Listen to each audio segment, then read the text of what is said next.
আসসালামু আলাইকুম। অনেক দিন পর অন্য আরেকটি নতুন ভিডিও নিয়ে স্বাগত। তো আজকে আমরা যে সিকোয়েন্স বাই সিকোয়েন্স যে গ্রামারের যে একটা সিকোয়েন্স বেসড আমরা একটা গ্রামার পড়াচ্ছিলাম। তো আজকে আসলে আলোচনা করব হচ্ছে ওয়ার্ড বা সিলেবেল। এটা আসলে অনেক বেসিক লেভেলের পড়া, মানে একেবারে ছোট লেভেলের পড়া বললেই চলে।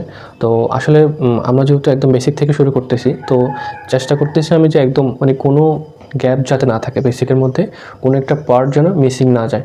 আর কোনো পার্ট যদি মিসিং না যায়, যদি আমরা সিকোয়েন্সলি শিখতে পারি, তাহলে হয়তো আমরা সামনে গিয়ে বেটার একটা রেজাল্ট পাবো আর কি। হ্যাঁ, তো যাই হোক, শুরু করা যাক। দেখুন, ওয়ার্ড বা সিলেবল এটা আমরা সবাই জানি। ওয়ার্ড হচ্ছে যে শব্দ, সিলেবল হচ্ছে শব্দাংশ। তো এখন ওয়ার্ড আমরা প্রথম ক্লাসে বলছিলাম যে লেটার আর অ্যালফাবেট, সাউন্ড, ল্যাঙ্গুয়েজ আর হচ্ছে গ্রামার, এগুলো নিয়ে প্রথম ক্লাসে কথা বলছিলাম। আর বিস্তারিত যে সিকোয়েন্স গ্রামারটা আমরা কীভাবে পড়বো ওটা কথা বলছিলাম। তো আজকে আমরা কথা বলছি ওয়ার্ড আর সিলেবল। যেমন আমরা প্রথম ক্লাসে বলছিলাম লেটার আর অ্যালফাবেট। হ্যাঁ, তো লেটার জিনিসটা হচ্ছে কি, প্রত্যেকটা বর্ণকে এক একটা লেটার বলা হয়। আর অ্যালফাবেট জিনিসটা ছিল কি, অনেকগুলো শব্দকে, যেমন এই যদি একটা লেটার হয় তাহলে এটা হচ্ছে শুধু লেটার, আর এই থেকে জেড পর্যন্ত যদি সবগুলো হয় তাহলে সেটাকে আমরা বলবো অ্যালফাবেট। ঠিক আছে, তো এই লেটার আর অ্যালফাবেট ছিল। তো এখন কথা হচ্ছে ওয়ার্ড কীভাবে তৈরি হয়। এই যে কতগুলো লেটার ছিল, কতগুলো লেটার মিলে যদি একটা শব্দ তৈরি হয়, কতগুলো লেটার মিলে পাশাপাশি বসে একটা কী হবে, শব্দ তৈরি হবে। এবং শুধু শব্দ তৈরি হলেই হবে না, এটার একটা অর্থবোধক মিনিং থাকতে হবে। ঠিক আছে, তখনই আমরা সেটাকে কী বলতে পারবো, একটা ওয়ার্ড বলতে পারবো। যেমন আমরা যদি যেমন এই ওয়ার্ডটাই আমরা চিন্তা করি না, এই ওয়ার্ডটাই যদি আমরা চিন্তা করি, এটা একটা লেটার, এটা একটা লেটার, এটা একটা লেটার, এটা একটা লেটার, তাহলে সবটা মিলে কী হয়েছে, ওয়ার্ড হয়েছে। আবার যদি আমরা বলি যে ফাদার,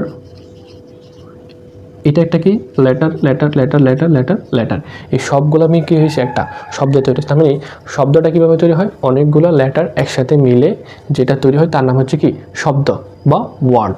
ঠিক আছে, তো এই হচ্ছে মূলত ওয়ার্ডের ব্যাপার। এটা আসলে বিস্তারিত আলোচনা করার মতো কিছু নাই, তো আমরা নেক্সট আগাই। এরপর হচ্ছে সিলেবল। সিলেবল জিনিসটা হচ্ছে কি, শব্দাংশ। এখন এটাকে যদি আমরা ভাঙি তাহলে শব্দের অংশ।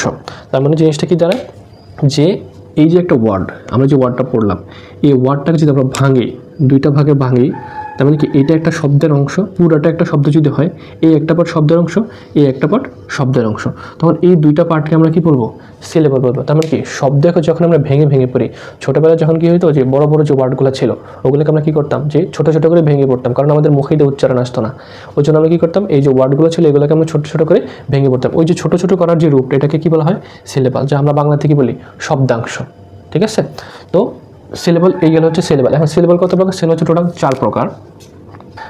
এই হচ্ছে সিলেবল টোটাল 4 প্রকার: মনোসিলেবল, ডাইসিলেবল, ট্রাইসিলেবল, পলিসিলেবল। মানে মনোসিলেবল হচ্ছে যেটা একটা শুধু এক ভাগে ভাঙা যায়, এটা হচ্ছে কি, যেমন কাউ যদি বলি, মানে যেটাকে আমরা কোনো একটা ওয়ার্ডকে যখন আমরা ভেঙে পড়তে পারবো না, স্বাভাবিকভাবে একটা ছোটো ওয়ার্ডে হবে, ছোটো ওয়ার্ডগুলোকে আমরা কী করতে পারি না, ভেঙে পড়তে পারি না, তো ওটাকে আমরা কী বলবো, মনোসিলেবল।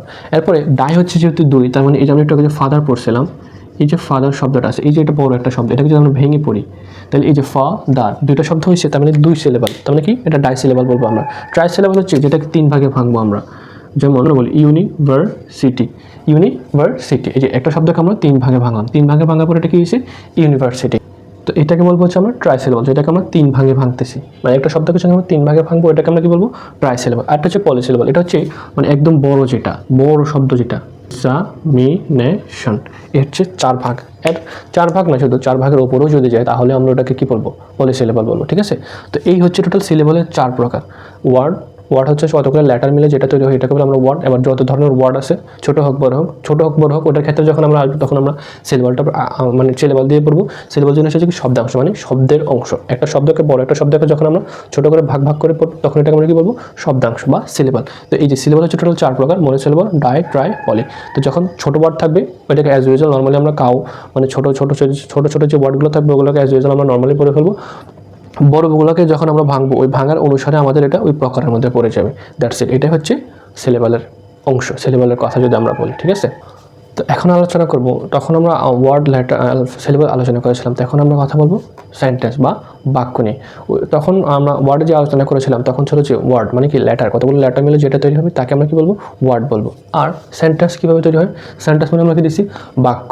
এখন আমি প্রথম বলছিলাম যে আমরা ইংরেজিটা যখন আমরা শিখবো তখন আমরা আসলে নিজের ভাষা শিখবো, নট বইয়ের ভাষায়। ঠিক আছে, তো আমরা যদি অ্যাজ ইউজুয়াল চিন্তা করি যে বাক্য, সেন্টেন্স, বাক্য জিনিসটা কি, আমরা যদি এটাকে কথা বলি, জাস্ট কথা, মানে এটাকে আমরা যদি সহজ ভাষায় বাক্য না বলে যদি শুধু কথা বলি, যে আমরা কথা বলতেছি, মুখে দিয়ে আমাদের যত ধরনের কথা আসতেছে সবগুলোই কি সেন্টেন্স। তো আমাদের ভুল কোথায়? বাক্য জিনিসটা কি, মানুষ যখন মনের ভাব প্রকাশ করে, ঠিক আছে, তখন এটা যে একটা অর্থবোধক মিনিং থাকে তাকে আমরা কি বলি? সেন্টেন্স। আর ওইটার মধ্যে একটা জিনিস থাকে, কতগুলো শব্দ যখন পাশাপাশি বসে। তার মানে ওয়ার্ডে ছিল কি, কতগুলো লেটার যখন পাশাপাশি বসবে তখন আমরা তাকে কি বলবো? ওয়ার্ড। আর এই সেন্টেন্সের মধ্যে কি হয়, যখন কতগুলো ওয়ার্ড, যেমন তানিম ইজ এ গুড বয়। এখন আমরা যদি এই যে পুরোটা, এটা একটা শব্দ, প্রত্যেকটা একটা শব্দ না, আর শব্দের ভিতরে কি লুকিয়ে থাকে? লেটার। এই যে লেটার, তার মানে এই যে শব্দ, কতগুলো শব্দ যখন পাশাপাশি বসবে, মানে কতগুলো শব্দ যখন পাশাপাশি বসে, যখন কোনো একটা ব্যক্তি, আমরা নর্মালি বই ভাষায় যে বক্তা, ঠিক আছে, ব্যক্তি বা বক্তার সম্পূর্ণ মনের ভাব, মানে আমরা যখন মনের ভাবগুলো প্রকাশ করতে চাই তখন আমরা কিসে প্রকাশ করতে হয়? ভাষায় প্রকাশ করতে। ওই ভাষার একটা মানে পরিপূর্ণ রূপ হচ্ছে কি, যেটা আমরা গ্রামাটিক্যালি বলি, মানে সেন্টেন্স বা বাক্য যেটা আর কি, ঠিক আছে। তো ওইটা যখন বক্তার মনের ভাব সম্পূর্ণরূপে প্রকাশ করতে পারে, তার মানে আমরা যখন আমাদের মনের যে কথাগুলো আছে এগুলো যখন সম্পূর্ণরূপে আমরা প্রকাশ করি, ওই প্রকাশের যে কথাগুলো থাকে, সেন্টেন্সগুলো থাকে, ওটাই হচ্ছে মূলত কি? বাক্য। এখন আমরা প্যারাগ্রাফ যদি বলি, যেমন আমরা সারাদিনে কত রকমের কথা বলি, এখন আমি কথা বলতেছি যে অনেকগুলো কথা বলতেছি, ঠিক আছে। তো এই কথাগুলো যদি আমরা প্রত্যেকটা পয়েন্ট শেষ হওয়ার পর যদি আমরা একটা ফুল স্টপ বা পাঞ্চুয়েশন মার্ক যদি আমরা ইউজ করি, যেমন full stop, interrogative sentence, exclamatory sentence, এই মার্ক আর কি, সরি, এগুলো যখন আমরা ইউজ করি তখন এটা কী হয়ে যাবে? একটা সেন্টেন্স হয়ে যাবে, ঠিক আছে। তো ওয়ার্ড তৈরি হয় লেটার মিলে, আর এই যে সেন্টেন্স তৈরি হয় ওয়ার্ড দিয়ে। বুঝা গেছে? কতগুলো ওয়ার্ড যখন পাশাপাশি বসতেছে, এই যে পাশাপাশি বসতেছে, এরপরে তানিম ইজ এ গুড বয়। আমরা কেউ একজন বলছি তানিম ইজ এ গুড বয়, তানিম হচ্ছে একজন ভালো ছেলে। এই যে কোনো একটা মানুষের মনের ভাবটা সে প্রকাশ করছে তানিমকে নিয়ে, তার মানে এই যে এটা হচ্ছে কি? একটা সেন্টেন্স। ক্লিয়ার? তার মানে এই যে আমরা সেন্টেন্স জিনিসটা হচ্ছে, আমরা মানুষরা, মানব জাতিরা, আমরা যত ধরনের কথা বলে থাকি, সব ধরনের কথাকে আমরা যদি মানে কোনো একটা প্রকারের মধ্যে ফেলাই, তাহলে এটা সাধারণত কয় প্রকার হবে? 5 কাইন্ডস, মানে 5 প্রকার। মানে আমরা হিউম্যান বিংসটা যত ধরনের কথা বলে থাকি, সব কথাকে যদি আমরা ঘুরে আমরা যদি কোনো একটা প্রকারের মধ্যে ফেলতেছি, তাহলে এটাই 5 প্রকারের মধ্যেই পড়বে। কেমনে? যেমন আমি যখন সেন্টেন্সের প্রকারটাকে পড়াই তখন এটা একটা নেম থিওরি দিয়ে পড়াই। যেমন এই যে এটা যদি একটা নেম থিওরি হয়, নেম থিওরি জিনিসটা কেমন আমি বলতেছি। মানে এই নেম থিওরির মাধ্যমে আমরা মূলত 5 প্রকার যে সেন্টেন্সটা আছে এটা আমরা সরাসরি আলোচনা করে ফেলতে পারবো। এখন এই যে আমরা প্রথমটা বলছি, তানিম ইজ এ গুড বয়, ঠিক আছে। এখন তানিমের সম্পর্কে আমরা যত কিছু বর্ণনা দেব, এই যে একটা মানুষটা, এই মানুষটার সম্পর্কে আমরা যত কিছু বর্ণনা দেব, একদম যত কিছু আছে, যত কিছু, যেমন সে কী করে, সে কী করে না, সে পড়ালেখা করে, সে খাওয়া দাওয়া করে, সে ঘুমায়, সে খেলতে যায়, সে আড্ডা মারে, সে ঘুরতে যায়, এই সব কিছু যত আমরা তানিম সম্পর্কে যত কিছু বর্ণনা করবে সবগুলাই কি কিসের মধ্যে পড়বে? Assertive sentence. এই যে তার মানে অ্যাসার্টিভ সেন্টেন্স যদি আমরা বলি তাহলে এটা কী হবে? বর্ণনামূলক বাক্য। কি বর্ণনামূলক বাক্য? মানে কোনো একটা মানুষের সম্পর্কে বা কোনো একটা জায়গায়, কোনো একটা প্লেস, যে কোনো জিনিসের সম্পর্কে যখন আমরা বর্ণনা করব তখন তাকে আমরা কি বলবো? Assertive sentence. আর ওর সম্পর্কে আমরা যত কিছু বর্ণনা দেবো, ওর ডিটেলস আমরা বলবো, ততই সেটা কী হবে? বর্ণনামূলক হবে। এই বর্ণনামূলক প্রত্যেকটা সেন্টেন্সে কী বলা হয়? অ্যাসার্টিভ সেন্টেন্স, ঠিক আছে। এবার আসে দ্বিতীয় একটা সেন্টেন্স যদি আমরা বলি, পরের সেন্টেন্সে নর্মালি কী হয়? ইন্টারোগেটিভ সেন্টেন্স, মানে প্রশ্নবোধক বাক্য যেটা বলি আমরা। তো এখন তানিম সম্পর্কে যদি আমরা কোশ্চেন করি যে তানিম কোথায় থাকে, কোথায় পড়ে, কী করে, সে কি খায় ঠিক মতো, সে কি পড়াশোনা করে ঠিক মতো, তার মানে এই যে আমরা যেমন, তবে এই যে তানিম সম্পর্কে আমরা যত কিছু, ওকে যত প্রশ্ন জিজ্ঞাসা আছে, যত কিছু আছে ওর সম্পর্কে যখন আমরা কোনো কিছু জানতে চাইলে হলে আমাদের কী করতে হবে? প্রশ্ন করতে হবে। তখন ওটাকে আমরা কী বলবো? ইন্টারোগেটিভ। যেমন হোয়াট ডাজ হি ইট, সে কী খায়, সে যদি হিউম্যান বিং নর্মালি সে আমরা যা খাই তাই খাবে, তাই না? এক্সট্রাঅর্ডিনারি তো খাবে না। আর হাউ ওল্ড আর ইউ, দেখেন এখানে আমি দুইটা জিনিস দিয়েছি, একটা হচ্ছে হোয়াট দিয়ে শুরু করছি, আর একটা হচ্ছে হাউ দিয়ে শুরু করছি, ঠিক আছে। তো হোয়াট দিয়ে যেটা শুরু হয়েছে এটা হচ্ছে ইন্টারোগেটিভ সেন্টেন্সের ডব্লিউএইচ কোশ্চেন রূপ। এখন আমরা যদি মানে হাউ ওল্ড, এই দুইটা হচ্ছে খুব কিসের আন্ডারের মধ্যে পড়ে? ডব্লিউএইচ। তার মানে ডব্লিউএইচ কোশ্চেন যখন আমরা ইন্টারোগেটিভ সেন্টেন্স যখন আমরা বলবো তখন এটা কিছু ক্যাটাগরিজ থাকে, মানে কত ধরনের ইন্টারোগেটিভ সেন্টেন্স আমরা বলতে পারি। যেমন এই যে হোয়াট আর হাউ দিয়ে শুরু করছি, এটাকে আমরা কী বলতে পারি? WH question. এখন এই যে ক্যান, এখন আবার আমরা যদি বলি যে মডেল অক্সিলারি ভার্ব দিয়েও কিন্তু মডেল অক্সিলারি বা অক্সিলারি ভার্ব দিয়েও কিন্তু আমরা কী করতে পারি? ইন্টারোগেটিভ সেন্টেন্স প্রকাশ করতে পারি। এটাকে আমরা ইয়েস নো কোশ্চেন আমরা বলি। তারপর হচ্ছে যে আপনার এই যে হি ইজ এ গুড বয়, এখন এই জিনিসটাকে, এটা হচ্ছে ট্যাগ কোশ্চেন। ট্যাগ কোশ্চেনের পরে কিন্তু আমরা কী করতে হয়? ট্যাগ কোশ্চেনের পরে আমাদের কী করতে হয়? ইন্টারোগেটিভ মানে তাহলে কী দাঁড়াতে সেখানে? He is a good boy, isn't he, he is a good boy, সে একজন ভালো ছেলে, ইজন্ট হি, সে নয় কি? তার মানে কি এই যে ইন্টারোগেটিভ সেন্টেন্স আমরা যখন বলবো, যখন কোনো একটা ব্যক্তি সম্পর্কে আমরা যখন জানতে চাইবো, বুঝতে চাইবো, তার সম্পর্কে আমরা আলোচনা করতে চাইবো, সে কী পারে না পারে, সে কি আদৌ কি ভালো ছেলে নাকি খারাপ ছেলে, সে কি আদৌ কি পড়াশোনা করে নাকি না করে, এই জন্য যখন আমরা কোনো কিছু মানুষ সম্পর্কে জানতে চাইবো এই সবগুলোকে আমরা কিসের আন্ডারে ফেলবো? ইন্টারোগেটিভ।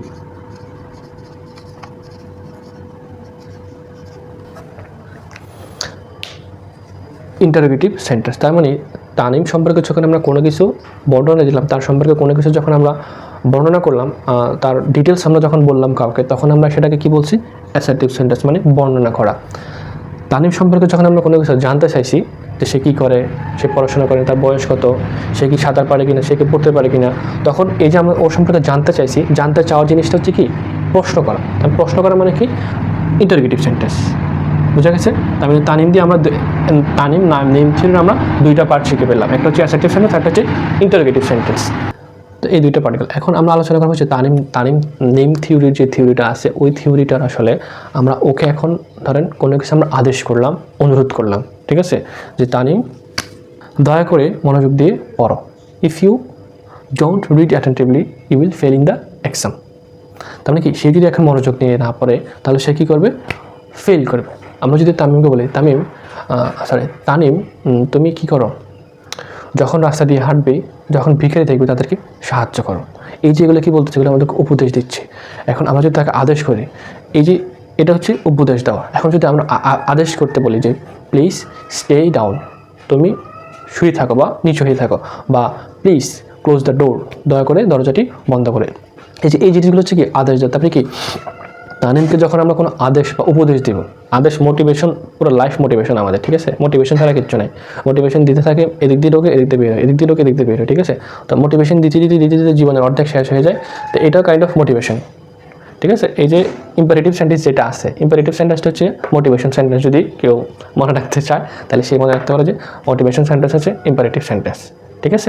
তো তামিম সম্পর্কে বর্ণনা দিলাম, তামিমকে সম্পর্কে আমরা জানলাম, তামিমকে আমরা আদেশের প্রতি জানার পরে ওকে আমরা কী করছি? যে আদেশ শুনতে সে যখন পরিচিত হয়ে গেছে, তাকে আমরা কী করছি? আদেশ অনুরোধ দিয়ে তাকে এখন বুঝাচ্ছি যে বাবা এটা করো, ওটা করো, এটা করো না, ওটা করো না, এটা করলে তোমার মঙ্গল হবে, এটা করলে তোমার খারাপ হবে, ঠিক আছে? তো তামিমকে আমরা এখন বুঝাচ্ছি।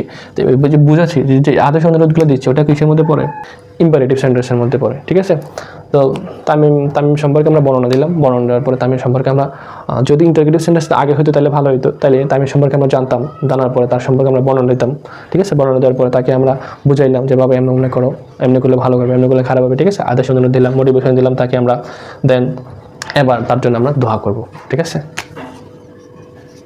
দোয়া জিনিসটা কি, যেমন আমরা উইশ, বা তার যেন ভবিষ্যতে ভালো হয়, সে যাতে ভালো রেজাল্ট করে, ঠিক আছে? সে যেন দীর্ঘজীবী হয়, আল্লাহ যেন তার মঙ্গল করুক, খোদা যেন তার মঙ্গল করুক। তার মানে কি, এই যে তামিম সম্পর্কে যেমন আল্লাহ তোমার মঙ্গল করুক, তার মানে কি, এখন তামিম সম্পর্কে আমরা তাকে মোটিভেশন দেওয়ার পরে তাকে কী করতেছি? তুমি যদি এইভাবে চলো তোমার ভালো হবে, আল্লাহ তোমার মঙ্গল করুক, ঠিক আছে? তো মোটিভেশন যে সেন্টেন্সটা আছে, যে ইম্পারেটিভ সেন্টেন্স যেটা আছে, ওইটা দেওয়ার পরে নর্মালি আমরা ওকে কী করবো? যে সে যেন ভালো করে, ভালো থাকে, আল্লাহ যেন তার মঙ্গল করুক। তার মানে কোনো মানুষের জন্য যখন আমরা ইচ্ছা বা প্রার্থনা প্রকাশ করবো, যেমন আরেকটা যদি ইচ্ছার কথা বলি, I wish to be doctor, আমি আমার উইশ কি ছিল? আমি যদি ডক্টর হতাম, মানে একজন ডাক্তার হতাম, ঠিক আছে? তার মানে তামিমের ইচ্ছাও এরকম হইতে পারে যে সে একজন ডাক্তার হইতে চায়, ঠিক আছে? বা সে বাইরে চলে যেতে চায়, ঠিক আছে? তো এই যে may Allah bless you, I wish to be doctor, তার মানে এই যে তামিমকে আমরা এখন দোয়া করে দিতেছি, বা আমাদের যে ইচ্ছাটা আছে বা তামিমের যে ইচ্ছাটা আছে এটাকে আমরা এখন প্রকাশ করতেছি। এই যে ইচ্ছা বা প্রার্থনা জিনিসটা যেটা হয়, এটাকে আমরা কী বলবো নর্মালি? Optative sentence. কী সেন্টেন্স? Optative sentence.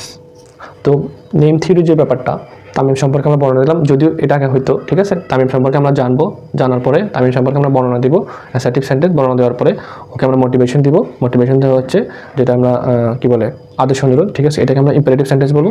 এখন আদেশ অনুরোধ দেওয়ার পরে তার জন্য আমরা দোয়া করতেছি, মঙ্গল যেন হয় তার। এরপর তার ইচ্ছাটাকে একটা আমরা দিলাম, সে যদি ডাক্তার হতে চায়, ঠিক আছে? তো তার মানে কি, তার সম্পর্কে যখন আমরা দোয়া করবো তার জন্য মঙ্গল হয়। মানুষের যখন ইচ্ছা প্রার্থনা প্রকাশ করতে চায় তখন সেটা কিসের মধ্যে পড়ে? অপারেটিভ সেন্টেন্স, ঠিক আছে? আর লাস্ট ওয়ান যেটা থাকে, সেন্টেন্সটা কি লিখলাম? Hurrah I became a doctor, became a doctor, আমি কি হয়ে গেছি? ডক্টর হয়ে গেছি। এখন তামিমকে যে আমরা এত কিছু বললাম, ঠিক আছে? এই যে মানে তামিম সে কে, তার সম্পর্কে জানলাম, তার সম্পর্কে আমরা বর্ণনা করলাম, বর্ণনা করার পরে তাকে আমরা মোটিভেশন দিলাম, মোটিভেশন দেওয়ার পরে তার জন্য আমরা দোয়া করলাম। এখন দোয়া করার পরে কী হয়েছে? দেখা গেছে যে কি, সে ডক্টর হয়ে গেছে, ঠিক আছে? হুররা আই বিকেম এ ডক্টর, তার মানে এই কথাটা কি বলতেছে? তামিম বলতেছে। এখন আমি যদি হি বিকেম এ ডক্টর, সমস্যা নাই, তো আমরা আই বা হি যেটাই দিই, যদি আমাদের কথা বলি তাইলে কী হবে? তার জন্য আমরা বলতেছি। আর যদি আমরা আই দিয়ে বলি তাহলে আমরা আমাদের কথাটা বলতেছি আর কি, ঠিক আছে। তার সামনে তার কথাটাই বললাম যে he became a doctor, hurrah he became a doctor. তাহলে কি আমরা যখন খুশি হই, কোনো জিনিস খুশি হই, তখন আমরা এই যে হুরা যে ওয়ার্ডটা আছে এটা ইউজ করি। যখন আমরা দুঃখ হই, ব্যথা পাই, তখন আমরা আলাস বা ফাই যে ওয়ার্ডটা আছে এটা ওয়ার্ড ইউজ করি। এখন কথা হচ্ছে প্রত্যেকটা সেন্টেন্সের শেষে আমরা পাঞ্চুয়েশন মার্ক দিছি, বাট এক্সক্লেমেটরি সেন্টেন্স মানে লাস্ট সেন্টেন্সটা হচ্ছে এক্সক্লেমেটরি সেন্টেন্স, বিস্ময়সূচক বাক্য। ওইটার মধ্যে এসে আমরা কেন এখানে এক্সক্লেমেটরি মার্কটা দিলাম? এখন এটা তো শেষে হওয়ার দরকার ছিল, এটা এখানে হয়েছে কেন? এটা একটা জিনিস ক্লিয়ার করে দিই। এখানে এক্সক্লেমেটরি সেন্টেন্স যেটা হয় এটা মূলত ইন্টারজেকশনের একটা পার্ট। যেমন আমরা কি বলছিলাম যে একটা ওয়ার্ড মিলে একটা কী তৈরি হয়? সেন্টেন্স তৈরি হয়। তার মানে এটা একটা ওয়ার্ড, এটাও একটা ওয়ার্ড, প্রত্যেকটা একটা ওয়ার্ড, ঠিক আছে। এই ওয়ার্ডগুলো মিলে কী তৈরি হয়? একটা সেন্টেন্স তৈরি হয়। এই যে হুরা, সে একটা কিন্তু ওয়ার্ড। আবার আমরা যদি পার্টস অফ স্পিচ পড়ি তখন কী হবে? যে একটা সেন্টেন্সের প্রত্যেকটা ওয়ার্ডকে একটা পার্টস অফ স্পিচ বলে। একটা ওয়ার্ডকে পার্টস অফ স্পিচ, তার মানে কি এটাও একটা ওয়ার্ড, তার মানে এটাও একটা পার্টস অফ স্পিচের অন্তর্ভুক্ত। তার মানে পার্টস অফ স্পিচের যখন অন্তর্ভুক্ত হচ্ছে, তার মানে সে একটা ওয়ার্ড আইডেন্টিফাই করতেছে। ওই ওয়ার্ডটা হচ্ছে সে কি? Interjection word. এই ইন্টারজেকশন ওয়ার্ডটা বসেই মূলত কিন্তু সে কোন সেন্টেন্স গঠন করতেছে? Exclamatory sentence. এক্সক্লেমেটরি সেন্টেন্সের নিজস্ব কোনো আইডেন্টি নাই। সে এই যে মানে আইডেন্টি নাই বলতে, ওর তো সেন্টেন্স, আর ওটা হচ্ছে ওয়ার্ড। পার্টস অফ স্পিচের একটা প্রকার হচ্ছে ইন্টারজেকশন। এই ইন্টারজেকশনের সাহায্য নিয়েই সে মূলত এক্সক্লেমেটরি সেন্টেন্সটা আছে, যেটা আছে এটা গঠন করে। এই পুরাটা একটা সেন্টেন্স। এই যে hurrah I became a doctor, he became a doctor, এই পুরোটা একটা সেন্টেন্স। বাট আমরা যদি শুধু এই পার্টটা আলোচনা করি তখন সেটা কি হবে? ইন্টারজেকশন ওয়ার্ড হবে, নট সেন্টেন্স, ঠিক আছে। It is the difference. So overall যদি আমরা কথা বলি, যেমন আমরা যদি নেম থিওরি সম্পর্কে সেন্টেন্সের পুরো একটা সারসংক্ষেপ আলোচনা করি। আচ্ছা, একটা জিনিস, আমরা যদি পুরাটা একটা মানে সামারি হিসেবে যদি আলোচনা করি সেন্টেন্সের যে ব্যাপারটা আছে, যে নেম থিওরি যদি বলি, সেন্টেন্স হচ্ছে বাক্য বা মানুষের কথা। এখন আমরা একজন মানুষকে নিয়ে কথা বলবো, তার নাম হচ্ছে কি? তানেম। এখন আমরা যদি দ্বিতীয়টা থেকে শুরু করি, এই যে এটা থেকে, তো আমরা যদি দ্বিতীয়টা থেকে শুরু করি, মানে নর্মালি প্রথম থেকে শুরু করি, জাস্ট আমরা বোঝানোর জন্য দ্বিতীয়টা থেকে শুরু করতেছি। আমরা তানিম যে মানুষটা, মানুষ যখন এই সম্পর্কে যখন আমরা জানবো, কোনো কিছু আমরা জানতে চাইবো, ওর সম্পর্কে আমরা ডিটেলস জানতে চাইবো, তখন এটাকে আমরা কি বলবো? Interrogative sentence. মানে কোনো একটা মানুষ সম্পর্কে যখন আমরা কোনো কিছু জানবো, তার সম্পর্কে এভরিথিং ডিটেলস যখন আমরা জানবো, সেটাকে আমরা কী বলবো? তার কোনো কিছু জিজ্ঞাসা করা, প্রশ্ন করা এটা কী হবে? Interrogative sentence. এরপর ওর সম্পর্কে যখন আমরা কোনো কিছু বর্ণনা করবো, জানার পরে কোনো জিনিস বর্ণনা করবো, তখন আমরা তাকে কী বলবো? Assertive sentence. দেন হচ্ছে ওকে যখন আমরা কোনো কিছু মোটিভেশন দেবো, কোনো কিছু বুঝাবো, তখন সেটা কী হবে? Imperative sentence. দেন তার জন্য যখন আমরা বোঝানোর পরে, মোটিভেশন দেওয়ার পরে তাকে যখন আমরা দোয়া করে সে যেন একজন ভালো একজন মানুষ হয়, সে যেন ডাক্তার আলো যেন তার সাহায্য করে, তখন এটা সে কী হবে? Operative sentence. দেন সে এই দোয়া পাওয়ার পরে সে কী হয়েছে? সে একজন ডাক্তার হয়ে গেছে, ঠিক আছে। তার মানে আমরা যে দোয়াটা করছি এটা কাজে আসছে, ঠিক আছে। কাজে আসার পরে তানিম কী হয়ে গেছে? ডাক্তার হয়ে গেছে এখানে। তো এই যে সিকোয়েন্সটা, নেম থিওরি যে ব্যাপারটা, এইভাবে যদি কেউ কোনো জিনিস সেন্টেন্স পড়ে, তাহলে সে কখনোই ভুলবে না এই জিনিসটা। মানুষ সম্পর্কে জানা, তার সম্পর্কে বর্ণনা করা, তাকে মোটিভেশন দেওয়া, তারপর হচ্ছে তাকে ডিটেলস তার সম্পর্কে দোয়া করা, দেন তার এই দোয়া কবুল হওয়ার পরে সেই যে তার যে কাঙ্ক্ষিত যে ফলাফল ছিল সেটা সে পেয়ে যাওয়া, এভরিথিং মিলে হচ্ছে কি একটা সেন্টেন্স বা বাক্য। তো ওভারঅল আজকে এই ওয়ার্ড, অ্যালফাবেট, দেন হচ্ছে সিলেবল, দেন হচ্ছে সেন্টেন্স নিয়ে আলোচনা করছি। তো দেখাবো অন্য কোনো ভিডিওতে। আসসালামু আলাইকুম।